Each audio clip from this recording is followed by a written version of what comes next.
This is how to tell if you're a dialectical thinker and why you should work on it if not. In studies, dialectical thinking has been found to promote coping flexibility, decreased anxiety and depression, fewer psychosomatic and stress-related conditions, and higher quality of life over time. Listen to these 7 statements and tally up the amount that feel true for you as opposed to false. 1. I am the same around my family as I am around my friends. 2. If I've made my mind up about something, I stick to it. 3. I have a definite set of beliefs which guide my behaviour at all times. 4. I have a strong sense of who I am and I don't change my views when others disagree with me. 5. My outward behaviours reflect my true thoughts and feelings. And 6. I usually behave according to my principles. So how many trues did you get?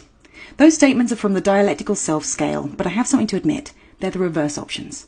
This means that if you answered true more often than false, then you may currently struggle with dialectical thinking. What's fascinating, I think, is that based on what we're conditioned to aspire to, mental fortitude, consistency of self, principled behaviour, many of those statements would appear positive.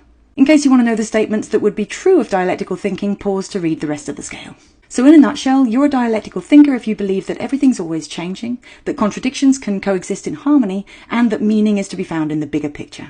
If you've heard of the therapy style DBT, which is an evolved version of CBT specifically adapted for people who feel emotions intensely, this is what it's all about. A dialectic is when two opposing thoughts, feelings, or ideas are true at the same time. For example, it's possible, in fact very common, to both love and deeply resent your partner simultaneously, just as it's possible to be both frightened and excited of an upcoming change, and to both want to quit and continue with a destructive habit. The common reaction to these inevitable conflicts is to judge one as good and the other as bad, and then to resist or deny the reality that we see as bad in an attempt to try and push it away.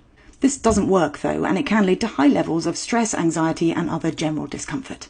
DBT therapists help their clients to live from a perspective where these seemingly opposing thoughts and feelings are allowed to coexist, which in turn reduces the desire to try and judge, minimize, or negate their emotional experiences and leads to a more peaceful, integrated existence. If you want to work on this, here's a 3-step process to practice your dialectical thinking skills. Step 1, reflect on an emotional situation in your current life and ask yourself, what are the different emotions I'm feeling right now?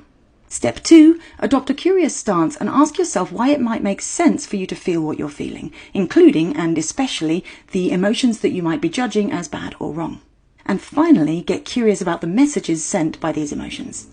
Just as physical pain alerts and encourages us to care for a physical ailment or injury, negative emotions exist to draw our attention to a psychological wound or imbalance. By listening to all of our emotions, not just the ones that we deem good or acceptable, we learn important, if sometimes challenging, information about what we need to change. I hope this helps.